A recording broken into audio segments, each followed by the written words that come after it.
The train whistle echoed across the prairie as Eleanor Hayes stepped onto the platform at Willow Springs, her heart heavy with dread and her eyes swollen from 3 days of tears. The telegram crumpled in her gloved hand contained news that had shattered her carefully laid plans. Her intended husband, James Morrison, had died of pneumonia just 2 weeks before her arrival. She was stranded in a town where she knew no one, with barely enough money for food and no means to return to the life she had left behind in Ohio. Other passengers bustled around her, greeting family members and loading wagons, but Eleanor stood frozen beside her single trunk, unsure of her next move. At 23, she had risked everything on this journey west, fleeing the suffocating expectations of her stepmother and the prospect of an unwanted marriage to a man twice her age. Now she found herself in an even more precarious situation, alone and unwelcome in a frontier town that had no use for unclaimed brides. As word spread through the small crowd about who she was and why she had come, Eleanor became aware of the stares and whispered conversations.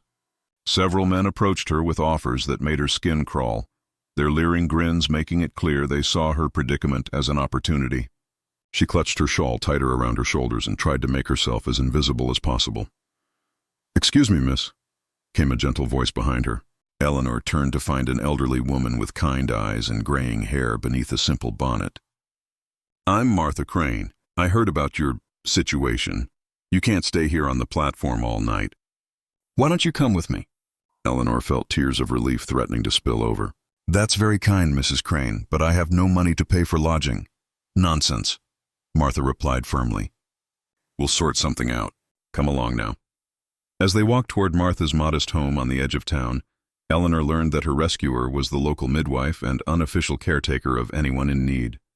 Martha's house was small but immaculately clean, filled with the comforting sense of herbs and baking bread. "Now then," Martha said, settling Eleanor at her kitchen table with a cup of hot tea. "Tell me what happened." Through halting words punctuated by fresh tears, Eleanor explained her circumstances. Her father had died when she was 16, leaving her at the mercy of a stepmother who viewed her as little more than a burden to be disposed of. The arranged marriage to a wealthy older man had been the final straw, prompting Eleanor to answer James Morrison's advertisement for a wife. "He seemed kind in his letters," Eleanor said, wiping her eyes with Martha's handkerchief. "He wrote about his ranch, his hopes for the future, his desire for a family. I thought perhaps I could find happiness here, or at least peace." Martha patted her hand gently. "Perhaps you still can, dear. God works in mysterious ways, and sometimes our greatest disappointments lead to our greatest blessings." The next morning, Eleanor accompanied Martha on her rounds through town, helping carry medical supplies and assisting with various household tasks for families in need. It was during one of these visits, to a ranch about 5 miles outside Willow Springs, that Eleanor's life took another unexpected turn. The Hartwell Ranch was a substantial operation, with a large main house surrounded by well-maintained outbuildings. Martha had come to check on Mrs. Hartwell, who had recently given birth to her 4th child. As they approached the front porch, Eleanor noticed a small boy, perhaps 4 years old, sitting alone on the steps with tears streaming down his face. "What's wrong, little one?" Martha asked, kneeling beside the child. "Mama's sick," the boy sobbed. "She won't get up, and Papa's scared, and Baby won't stop crying." Martha's expression grew grave. "Eleanor, stay with the boy. I need to see what's happening inside." As Martha disappeared into the house, Eleanor sat beside the child on the steps. "What's your name, sweetheart?" "Tommy," he hiccuped. "Mama had the baby, but then she got the fever like the other ladies, and now she won't wake up proper." Eleanor's heart clenched. Childbed fever was often fatal on the frontier, where medical care was limited and infections spread quickly. She had seen it claim several women in her hometown, leaving behind devastated families and motherless children. "Tell me about your mama," Eleanor said gently, hoping to distract the boy from his fears. Tommy's face brightened slightly. "She's the prettiest mama in the whole world, and she makes the best apple pie, and she reads me stories every night. She was so happy about the baby, but then—" His lower lip trembled. Martha emerged from the house, her face grim. She was followed by a tall, broad-shouldered man with dark hair and eyes red with exhaustion and worry. "This had to be Mr. Hartwell. How is she?" Eleanor asked quietly. "Very ill," Martha replied. "The fever's high and she's barely conscious. Mr. Hartwell, this is Miss Hayes. She's been helping me today. David Hartwell barely glanced at Eleanor, his attention focused entirely on Martha. What can we do? Tell me there's something we can do. Keep her cool, force fluids when she's alert enough to swallow and pray, Martha said honestly. I'll stay tonight, but I have other patients who need me. The new baby needs constant care, and your other children need someone to look after them. I can help, Eleanor said without thinking. I've cared for sick family members before, and I'm good with children. David looked at her properly for the first time, taking in her travel-worn dress and tear-stained face. I can't ask a stranger to. You're not asking, Eleanor interrupted. I'm offering. I have nowhere else to go, and you need help. It seems like a fair arrangement. For the next 3 days, Eleanor barely left the Hartwell house. She helped Martha tend to the fever-ravaged Sarah Hartwell, fed and comforted the new baby when her mother was too ill to nurse, and cared for the 3 other Hartwell children, Tommy, 6-year-old Annie, and 8-year-old Ben. The children, frightened by their mother's condition and their father's distress, clung to Eleanor with desperate affection. She told them stories, helped with their lessons, prepared their meals, and provided the stable, nurturing presence they desperately needed during the crisis. David watched these interactions with growing amazement. Despite her own troubles, Eleanor threw herself wholeheartedly into caring for his family. She seemed to anticipate the children's needs before they voiced them, comforting them when they cried and distracting them when fear threatened to overwhelm them. On the 4th night, Sarah's fever finally broke. As she drifted into the first natural sleep she had experienced since the birth, David found Eleanor on the front porch, sitting in his wife's rocking chair with the baby sleeping peacefully in her arms. The doctor says she's going to recover, he said quietly, settling into the chair beside her. Eleanor smiled, the first genuine smile he had seen from her since her arrival. Thank God. The children were so frightened. David studied her profile in the moonlight. They've grown attached to you. Tommy keeps asking if you're going to stay forever. Eleanor's smile faltered. I suppose I'll need to make other arrangements soon.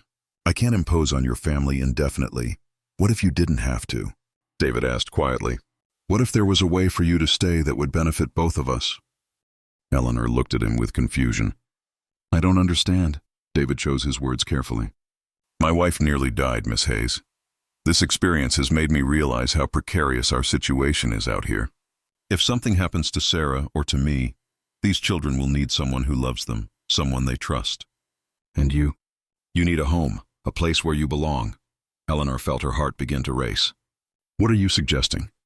A practical arrangement, David said. Sarah will need help for a long time as she recovers. The children need supervision, and there's more work on this ranch than 2 people can handle even in the best of times. In return, you'd have a home, security, and children who already love you like a second mother. Before Eleanor could respond, the front door opened and Sarah appeared, weak but upright, supported by Martha. Despite her pallor and the obvious effort it took for her to stand, she smiled when she saw Eleanor holding her baby. David told me what you've done for us, Sarah said softly. How you've cared for my children, helped save my life. I can never repay such kindness. Eleanor stood carefully, placing the sleeping baby in Sarah's eager arms. You don't need to repay anything. I was glad to help.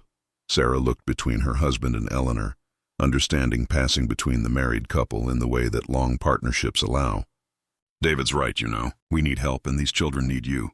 Tommy's been asking everyone he meets if they've seen his second mama. Second mama? Eleanor asked. Annie, who had been eavesdropping from the doorway, came running out. That's what Tommy calls you. He says God sent you to take care of us when Mama was too sick. As if summoned by the mention of his name, Tommy appeared as well, rubbing sleepy eyes. When he saw Eleanor, his face lit up with joy. There's my mama, he announced to no one in particular, launching himself into her arms.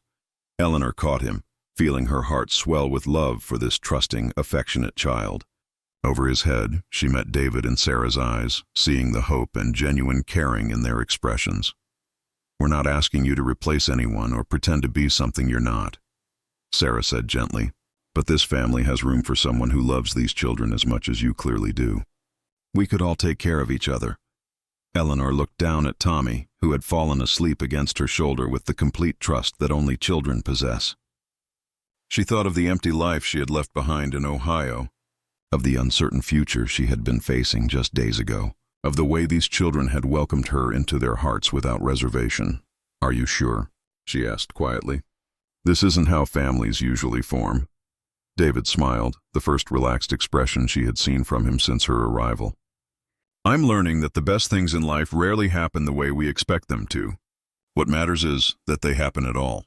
3 months later, Eleanor had become an integral part of the Hartwell family. She shared household duties with Sarah, who had recovered fully from her illness, helped David with the ranch bookkeeping, and served as teacher, storyteller, and second mother to the 4 Hartwell children. The arrangement was unconventional by any standard, but it worked beautifully. Sarah and Eleanor had become close friends, bonded by their shared love for the children and their partnership in managing the busy household. David treated Eleanor with the respect and affection of a beloved sister, and the children thrived under the attention of 2 devoted mothers. When people in town asked about their unusual family structure, Tommy would explain with 4-year-old logic, "We have the best family ever. Mama Sarah makes the best cookies, and Mama Eleanor tells the best stories, and Papa takes care of everyone."